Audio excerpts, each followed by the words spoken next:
Abra sua Bíblia comigo, por favor, na segunda carta de Paulo aos Coríntios, capítulo 9.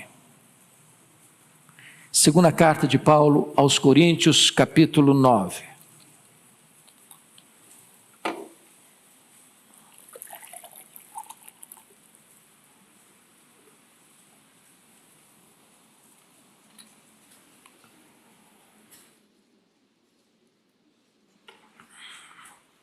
Nós vamos ler todo este capítulo. Após a leitura, por favor, não feche a sua Bíblia, eu preciso que você acompanhe comigo a exposição do texto. O tema deste culto hoje é generosidade, e nós gostaríamos de tratar deste assunto. Então, está escrito assim: ora, quanto à assistência a favor dos santos, é desnecessário escrever-vos, porque bem reconheço a vossa presteza, da qual me glorio junto aos macedônios, dizendo que a Acaia está preparada desde o ano passado, e o vosso zelo tem estimulado a muitíssimos. Contudo, enviei os irmãos para que o nosso louvor a vosso respeito, neste particular, não se desminta, a fim de que, como venho dizendo, estivesseis preparados, para que, caso alguns macedônios forem comigo e vos encontrem despercebidos, não fiquemos nós envergonhados, para não dizer vós quanto a esta confiança. Portanto, julguei conveniente recomendar aos irmãos que me precedessem entre vós e preparassem de antemão a vossa dádiva já anunciada, para que esteja pronta como expressão de generosidade e não de avareza. Isto afirmo: aquele que semeia pouco, pouco também ceifará, e o que semeia com fartura, com abundância também ceifará. Cada um contribua segundo tiver proposto no coração, não com tristeza ou por necessidade, porque Deus ama a quem dá com alegria. Deus pode fazer-vos abundar em toda a graça, a fim de que, tendo sempre em tudo ampla suficiência, superabundeis em toda boa obra, como está escrito: distribuiu, deu aos pobres, e a sua justiça permanece para sempre. Ora, aquele que dá semente ao que semeia, e pão para alimento também suprirá e aumentará a vossa sementeira, e multiplicará os frutos da vossa justiça, enriquecendo-vos em tudo, para toda generosidade, a qual faz que, por nosso intermédio, sejam tributadas graças a Deus. Porque o serviço dessa assistência não só supre a necessidade dos santos, mas também redunda em muitas graças a Deus, visto como na prova desta ministração glorificam a Deus pela obediência da vossa confissão quanto ao Evangelho de Cristo e pela liberalidade com que contribuís para eles e para todos, enquanto oram eles a vosso favor, com grande afeto, em virtude da superabundante graça de Deus que há em vós. Graças a Deus pelo seu dom inefável. Eu quero pensar com vocês sobre o seguinte tema: você pode ser uma pessoa generosa. Li um livro recentemente que marcou minha vida nesta área. O autor, na introdução do livro, está ensinando como você e eu podemos aprender a generosidade. E ele ilustra de maneira muito simples. Ele diz assim: você quer ser uma pessoa generosa? Então faça o seguinte: passa numa loja, compra uma jarra de vidro, transparente. Se você é uma pessoa mais requintada, pode ser cristal, não tem problema, desde que seja transparente. E você vai botar essa jarra na sua sala, mas não ponha flores, ponha terra, apenas terra, para você passar por lá todo dia e olhar. E concluir duas coisas. Primeiro, de onde você veio? Você veio do pó. Segundo, para onde você vai? Você vai voltar para o pó. Do pó que você veio, quanto você trouxe? Nada. Para o pó onde você vai, quanto você vai levar? Também nada. Então, você, a rigor, não é dono de nada. Você é apenas mordomo do dono. Você está apenas administrando o que é do dono. E o dono requer dos mordomos fidelidade.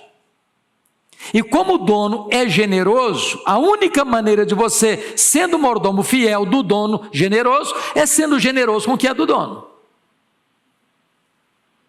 O grande problema que nós temos com respeito à generosidade é que nós temos a síndrome de dono. Se eu sou dono, é para mim. Mas no momento que eu entendo que eu estou tomando conta do que é do dono, eu não vou ter dificuldade de ser generoso com o que é do dono, porque o dono é generoso. É desse assunto que Paulo está tratando. Bom, Paulo está nos ensinando que a evangelização e a ação social são duas áreas que caminham juntas. Paulo foi o grande missionário da igreja. Paulo percorreu as províncias do Império Romano pregando o Evangelho e ao mesmo tempo socorrendo os necessitados. Foi enviado aos gentios, mas a ordem foi essa: não se esqueça dos pobres. Então, Paulo está aqui nos instruindo sobre a generosidade.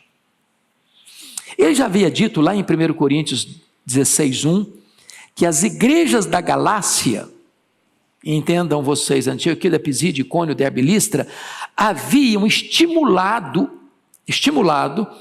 a igreja de Corinto a ser generosa. Agora ele está dizendo que a igreja de Corinto, na Acaia, tinha estimulado as igrejas da Macedônia, Tessalônica, Filipos, Bereia. Porém agora, depois de um ano passado, a igreja de Corinto deu uma esfriada nesta área e já não estava mais sendo generosa. Então Paulo vai dizer que, assim como Corinto estimou os crentes da Macedônia para serem muito generosos, ele vai mandar alguns irmãos lá em Corinto para que a igreja retome essa questão da generosidade. Porque seria uma vergonha para ele ir a Corinto, para não dizer que seria uma vergonha para os coríntios, chegando lá alguém, vendo a igreja num retrocesso espiritual na área da generosidade. Então, ele vai aqui nos mostrar a importância fundamental desta verdade bíblica chamada generosidade. Eu quero tratar de 5 pontos aqui hoje. Primeiro, quando você oferta generosamente, você estimula outras pessoas. Segundo, você abençoa você mesmo. Terceiro, você abençoa os outros. Quarto, você glorifica a Deus. Quinto, isso produz uma espécie de camaradagem espiritual entre os crentes. Bom, então deixa eu contextualizar para entrar no texto. Por que Paulo está fazendo isso aqui? Vocês se lembram que o profeta Ágabo profetizou que haveria uma fome no mundo no período do imperador Cláudio. Cláudio governou o mundo romano nos anos de 41 a 54. Atos 18:2 diz que, de fato, essa fome chegou no mundo no governo de Cláudio, o imperador Cláudio, e um efeito colateral dessa fome mundial que atingiu a cidade de Roma também é que o imperador expulsou de Roma os judeus. E esses judeus voltaram para sua terra, sem casa, sem propriedades, sem renda. Numa época de recessão econômica do mundo. O que Paulo está fazendo? Ele está fazendo uma grande coleta, uma grande oferta entre todas as igrejas gentílicas para socorrer os pobres da Judéia, lá de Israel. E ele está fazendo isso com as igrejas da Galácia, da Macedônia, da Acaia e da Ásia Menor. Então, feito esse contexto, vamos entrar na exposição do texto lido. Primeiramente, quando você contribui, sua oferta estimula outras pessoas. Você já parou para pensar nisso? que você sempre vai influenciar alguém, você nunca é neutro, ou você influencia para o bem ou para o mal. Então veja algumas coisas aqui. Primeiro, nosso engajamento na obra de Deus estimula outros. Olha os versos 1 e 2, a igreja toda comigo lendo, por favor. Vamos lá. Ora, quanto à assistência a favor dos santos, é desnecessário escrever-vos, porque bem reconheço a vossa presteza, da qual me glorio junto aos macedônios, dizendo que a Caia está preparada desde o ano passado, e o vosso zelo tem estimulado a muitíssimos. Quando uma igreja é generosa, ela impacta outras igrejas. O exemplo dela mexe com outras igrejas. Agora, quando um crente particularmente é generoso, ele influencia muita gente a seu redor. Já fazendo uma aplicação, será que as pessoas estão impactadas por observar a sua generosidade? As pessoas veem que você é uma pessoa generosa? Você tem dado provas de que você é uma pessoa generosa?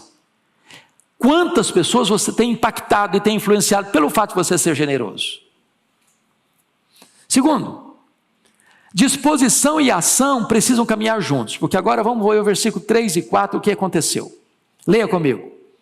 Contudo, enviei os irmãos, para que o nosso louvor a vosso respeito, neste particular, não se desminta, a fim de que, como venho dizendo, estivesseis preparados, para que, caso alguns macedônios forem comigo, vos encontrem despercebidos, não fiquem nós envergonhados, para não dizer vós com essa confiança. O que está acontecendo aqui?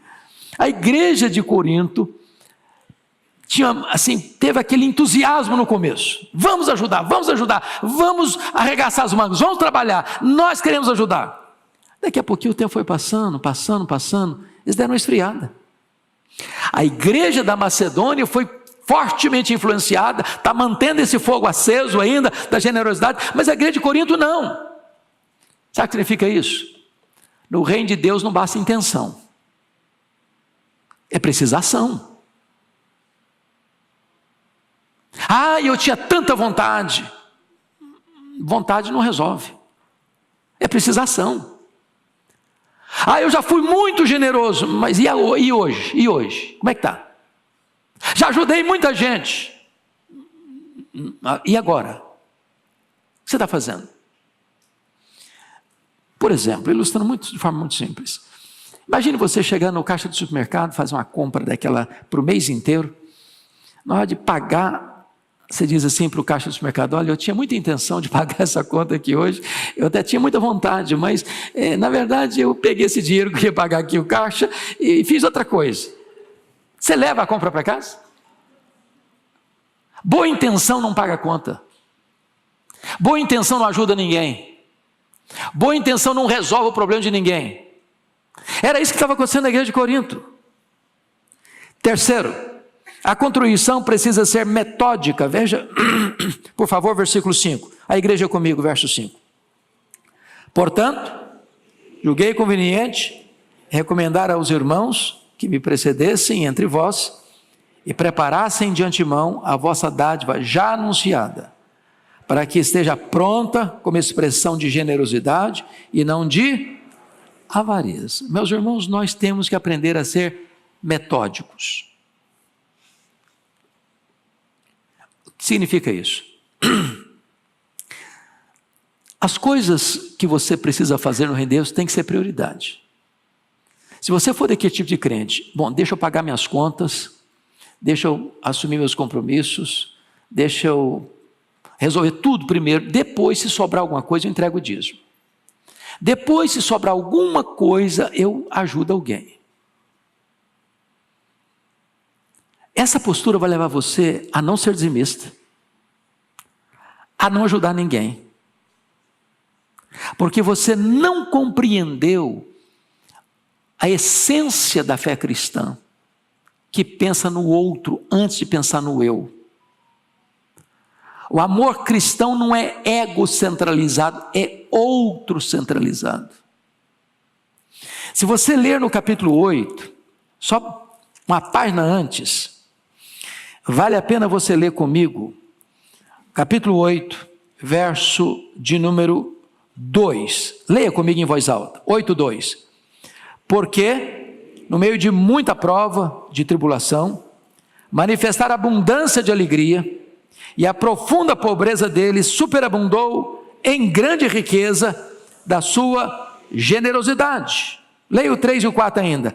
Porque eles, testemunho eu, na medida de suas posses, e mesmo acima delas, se mostraram voluntários, pedindo-nos com muitos rogos a graça de participarem da assistência aos santos. O que é graça? Graça é um dom imerecido. Nós temos a tendência de pensar, quando eu ajudo alguém, eu estou sendo muito gracioso, eu estou sendo uma pessoa espetacular, estou sendo uma pessoa maravilhosa, Deus deve estar muito feliz comigo porque eu sou generoso. Não, o contrário, é o contrário. Deus está dizendo o seguinte: olha, eu vou dar um dom para você que você não merece, eu vou dar a você a graça de você ajudar alguém. Isso não é um favor que você está fazendo para Deus, não, é um favor que Deus está fazendo para você, porque mais bem-aventurado é dar do que receber. Então, aprenda a ser generoso, e Deus vai multiplicar a sua sementeira.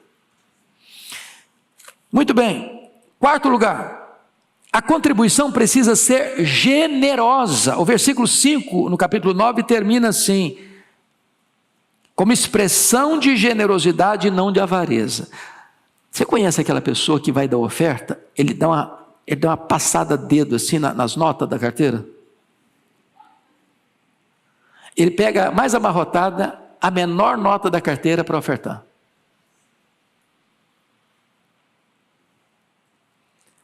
Vão trazer 1 quilo de mantimento para a entrada. O cara traz sal.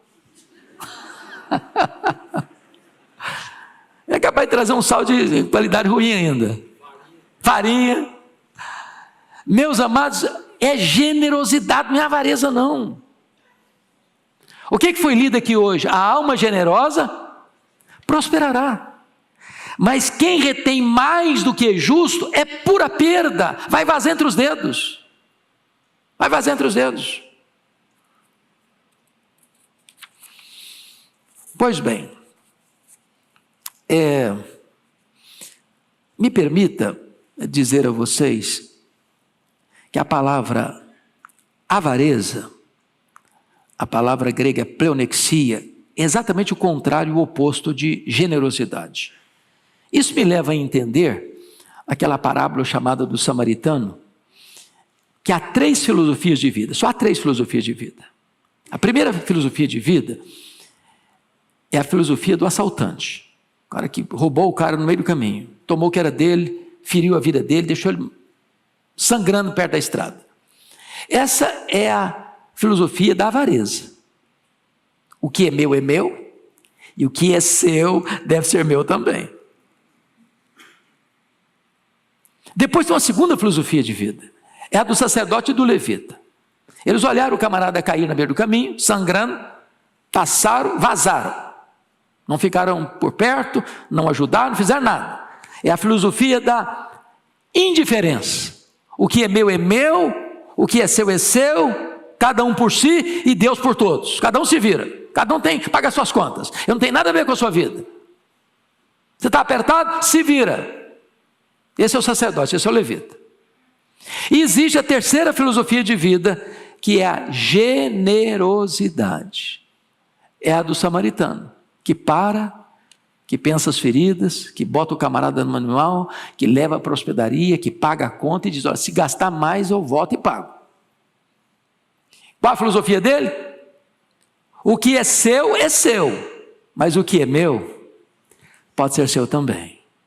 Isso é o quê? Generosidade. Vamos ao segundo ponto da mensagem. Quando você contribui, sua oferta abençoa você mesmo. A você mesmo. Então, eu queria pensar aqui algumas coisas. Primeiro, o princípio da proporção. Leia em voz alta o verso 6 comigo. Vamos juntos? E isto afirmo: aquele que semeia pouco, pouco também ceifará. O que semeia com fartura, com abundância também ceifará. Isso é um princípio da agricultura, né, Zé Reis? Você só colhe muito se você semeia muito. Se você planta pouco, você colhe pouco. Só que Paulo está usando essa figura da agricultura para a área da contribuição, da generosidade. E ele está nos informando aí que dinheiro é uma semente. E eu sei que esse versículo aqui tem sido mal usado aí pelos espertalhões da fé para explorar as pessoas, para arrancar dinheiro do bolso das pessoas, mas não é porque alguns estão exagerando do lado de lá que nós não devemos ensinar biblicamente o que o assunto trata: generosidade. Então preste atenção nisso. Qual é a semente que multiplica? É a que comemos ou é a que semeamos? É a que semeamos. Isso é um princípio espiritual. Ô, gente, eu poderia citar aqui dezenas de exemplos de pessoas que prosperaram, não só financeiramente, espiritualmente, em todas as áreas, porque foram generosos.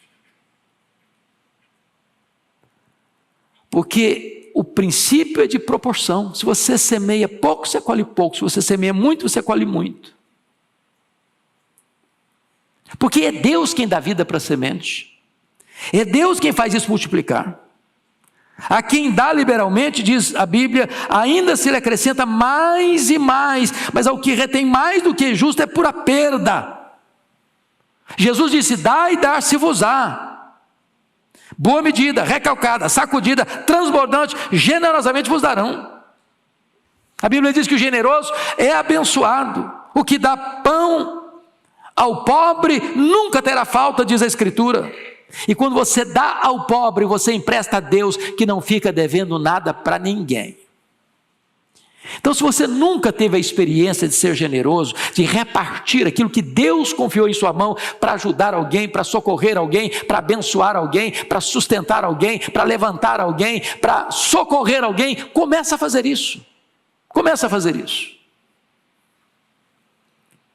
Sabe o que está escrito lá em Efésios 6,8? E o assunto não é nem o tema aqui hoje, mas ele está dentro do assunto até de batalha espiritual. Vai começar a batalha espiritual. Ele diz o seguinte: certos de que cada um, se fizer alguma coisa boa, receberá isso outra vez. De quem?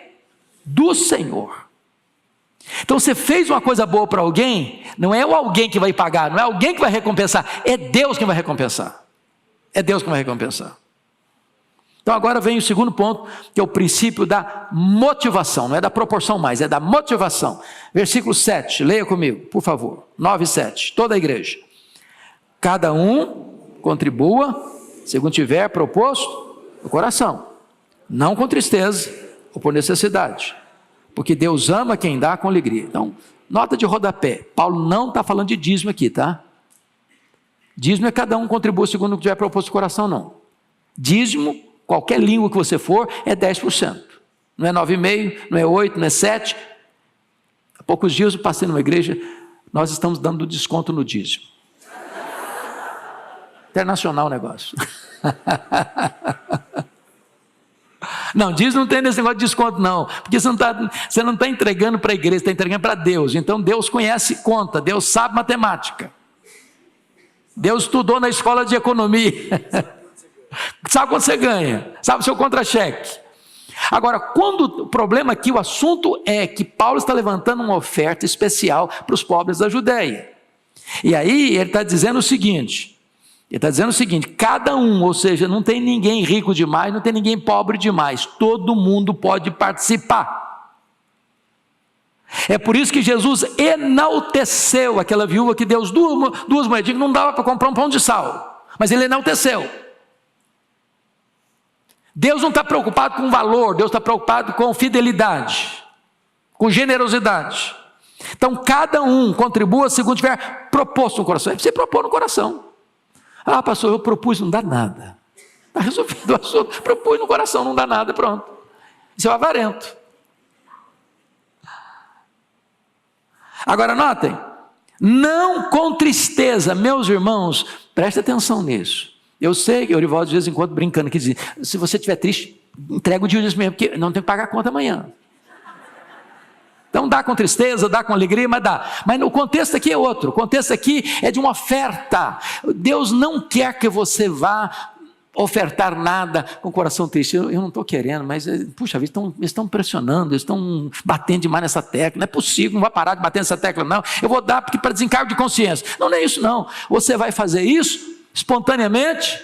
Você vai fazer isso com alegria.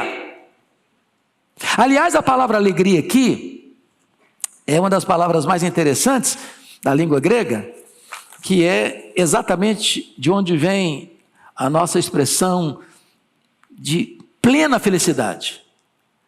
É o camarada que iria para o gasofilácio pulando de alegria. É assim que deve ser. É assim que deve ser. Não é obrigação imposta. Não é com tristeza. É com alegria. Por quê? Porque Deus ama o que é dado? Não. Deus ama quem dá. Gente, Deus não precisa de dinheiro não, hein? Ele é o dono do ouro e da prata. Ele não precisa de dinheiro. Quando Deus está trabalhando com você e comigo nessa área de generosidade, não é que Deus tem necessidade, Deus não tem nenhuma necessidade. Ele é a fonte para sustentar e abastecer todas as necessidades. Mas o que alegra o coração de Deus é quando vê um filho dele generoso, porque um filho generoso está imitando o próprio pai que é generoso. Então Deus ama quem dá com alegria. Terceiro lugar, o princípio da distribuição. Distribuição. Proporção, motivação, distribuição. Olha comigo e leia comigo o verso 8 e 9. Toda a igreja comigo, 8 e 9. Vamos juntos.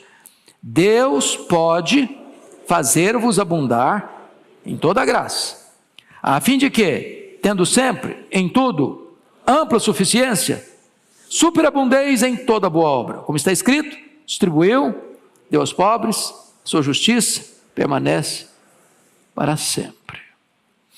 Eu acho isso aqui extraordinário, porque este é um princípio da reforma que eles estabeleceram. O mistério do pobre e o ministério do rico. Você sabia que a Bíblia diz que Deus faz o pobre e Deus faz o rico? Não fique com o narizinho muito empinado que você ficou rico, não. Foi Deus quem fez você ficar rico. Tem gente que trabalha mais que você, tem gente mais inteligente que você, que não ficou rico. E pronto, e acabou. Agora, mistério do pobre, ministério do rico. Por que você tem mais? Para reter com usura? Ou para distribuir com generosidade? De tal maneira que o que não tem falta porque recebeu de alguém. O que tem muito, não reteve tudo e distribuiu com generosidade para que todos possam ter. Esse é o princípio do reino de Deus. Deus dá mais para você para que você não retenha com usura, para que você distribua com generosidade. Então lá nas suas contas, na sua listinha de compromisso, bota lá, gente, bota lá, ajudar alguém, mais do que uma pessoa. E começa com os domésticos da sua família. Quem na sua família está precisando de ajuda? Quem? Você tem um parente seu que você precisa mandar uma oferta todo mês para ele? Por que não manda? Notinha de rodapé aqui, viu? Notinha de rodapé. Eu conheço pai e mãe que tem muita grana. O filho e a filha estão passando uma magrela. Os pais não ajudam. Não ajudam. Aí depois que morre, deixa tudo para os filhos. Pronto, aí é lei. Não resolveu nada. Você tem que ajudar quando a pessoa está precisando. É na hora que a pessoa está precisando. Depois da família, são os domésticos da fé. Veja se alguém na igreja não está precisando de um socorro.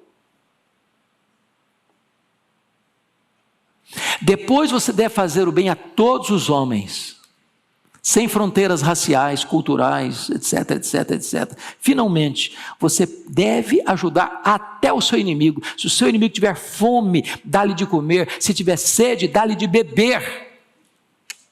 Sabe como você vence o mal? É com golpes de bondade, de generosidade.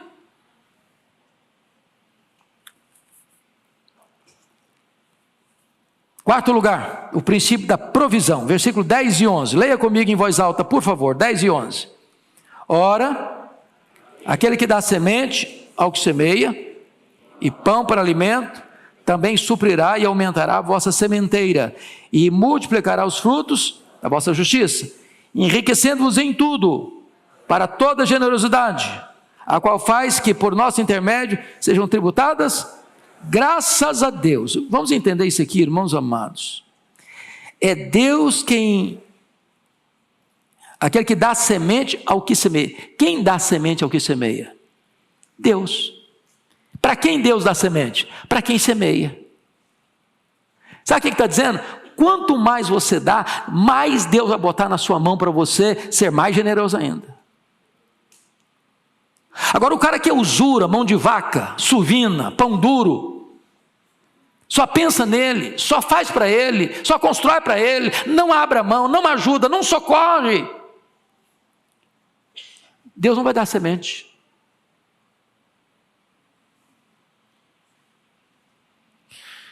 Mas notem, Deus não apenas dá semente, Deus dá pão para alimento também. É Deus quem vai suprir, é Deus quem vai aumentar a vossa sementeira, é Deus quem vai multiplicar os frutos da vossa justiça, é Deus quem vai enriquecer você em tudo, para toda generosidade. Olha que coisa fantástica. Na medida em que você semeia na vida do seu próximo, Deus vai semear na sua vida. Isso é um princípio divino. Vamos ao terceiro princípio, terceira lição do texto. Quando você contribui, sua oferta abençoa a outras pessoas. Versículo 12, toda a igreja comigo, por favor. Porque o serviço dessa assistência não só supre a necessidade dos santos, mas também redunda muitas graças a Deus. Então vamos pegar só a parte A do versículo. Quando você é generoso, você supre a necessidade dos santos. E eu queria só que você pensasse comigo na expressão, porque o serviço, sabe qual é a palavra grega que aparece aí para serviço? Sabe qual é a palavra que aparece aqui no grego? É a palavra liturgia. Nós não falamos da liturgia do culto? Nós chamamos esse serviço sagrado de liturgia? Pois é. Quando você ajuda o seu próximo, quando você é generoso com o seu próximo, quando você estende a mão para o necessitado, para Deus isso é um culto. Aliás, o culto que agrada a Deus é esse. Esse é o sacrifício que agrada a Deus, você ser generoso. Não adianta falar glória a Deus, aleluia, levantar a mão, se o seu coração não se abre, se suas mãos não se abrem, se o seu bolso não se abre, se você não é generoso. Mas notem na parte B do versículo que isso promove gratidão a Deus no coração das pessoas assistidas. Está escrito que isso também redunda em muitas graças a Deus. Ô irmãos, quantas vezes você já levou uma oferta para alguém e a pessoa começou a chorar? Falei, meu Deus, eu estava orando, tão necessitado dessa ajuda, e ela chegou na hora própria. Você vai levar uma cesta básica na casa de alguém e a pessoa começa a chorar, dizer, eu estava orando por isso, a minha despensa está vazia. Não é isso que Jesus ensinou no Sermão do Monte? Para que vejam as vossas boas obras e glorifique a vosso Pai que está nos céus. Meus irmãos, a generosidade move a terra e os céus, toca o coração dos homens e o coração de Deus. Generosidade. Quarta lição. Quando você contribui, sua oferta glorifica a Deus. Versículo 13, toda a igreja comigo, por favor, vamos juntos. Visto como, na prova desta ministração, glorificam a Deus, pela obediência da vossa confissão quanto ao Evangelho de Cristo e pela liberalidade com que contribuís para eles e para todos. Louvado seja o Senhor. Olha que coisa impressionante, as pessoas ao receberem uma ajuda oportuna, necessária, vinda de mãos generosas, ele começa a glorificar a Deus. Isso impacta a vida delas. Isso vale mais que discurso. Em outras palavras, quando a teologia se transforma em ação, Deus é glorificado. Não basta apenas sã doutrina, boa teologia. É necessário que a teologia se transforme em ação concreta para socorrer os necessitados. Quando o amor deixa apenas de ser palavras para ser atos de bondade, isso traz glória ao nome de Deus. Aliás, o fim principal do homem qual é mesmo? Glorificar a Deus, gozá-lo para sempre. Finalmente, último lugar, e eu fecho aqui. Quando você contribui, sua oferta produz camaradagem espiritual entre os irmãos. Versículo 14, toda a igreja comigo. Enquanto oram eles a vosso favor, com grande afeto, em virtude da superabundante graça de Deus que é em vós. Quando você ajuda alguém, você encontra nesse alguém o quê? Um intercessor. Um intercessor. E ele vai orar por você. Ele vai orar por você com gratidão, vai orar por você com alegria. Vai criar um vínculo espiritual. Você vai ser canal da bênção de Deus. Rogada a Deus por essa pessoa que foi socorrida. Isso vai gerar uma estreita conexão espiritual entre quem ajuda e quem é ajudado. Notem comigo que Paulo fez isso com um propósito. Nós estamos falando que quem está recebendo essa ajuda é a igreja judaica. Quem está ajudando é a igreja gentílica. Paulo quer muito mais do que apenas socorrer financeiramente os pobres, ele quer também costurar comunhão, congraçamento, amizade, afeto, oração, intercessão uns pelos outros.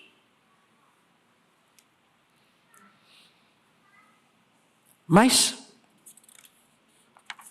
essas pessoas vão reconhecer a graça de Deus na sua vida, em virtude da superabundante graça de Deus que há em vós. Perguntinha aqui de aplicação. As pessoas olham para você e ficam animadas em ver a graça de Deus na sua vida? Meu Deus, que pessoa abençoadora. Elas veem isso em você? Bom, fechando, concluindo, não podia ser de outra forma, nós concluímos com o versículo 15. Leia o 15 em voz alta comigo. Graças a Deus, pelo seu dom inefável. Ele está encorajando igrejas com exemplo de outras igrejas, mas agora diz, olha, para um pouquinho, para tudo, porque eu vou dar o exemplo maior de generosidade. E ninguém consegue transcender em generosidade, que é Deus. É a graça inefável. E qual é o dom inefável de Deus para você? Jesus Cristo, seu único filho. Ele deu o seu único filho para morrer por você. E ele usa uma palavra, pastor Samuel, que não tem em nenhum outro lugar da Bíblia. Essa palavra inefável. Inefável significa indizível, não dá para expressar em palavras.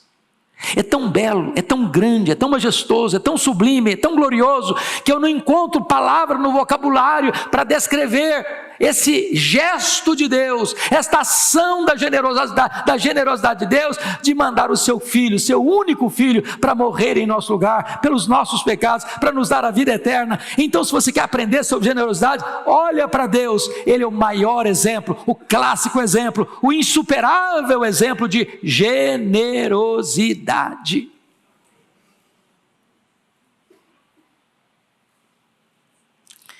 Bendito seja Deus. Todas as contribuições cristãs devem ser efetuadas à luz deste dom inefável de Deus. Bom, concluo com as palavras do James Hunter, o monge e o executivo. Ele diz: você não é o que você fala, você não é o que você sente, você não é o que você promete, você é o que você faz. O que eu vou fazer com essa mensagem?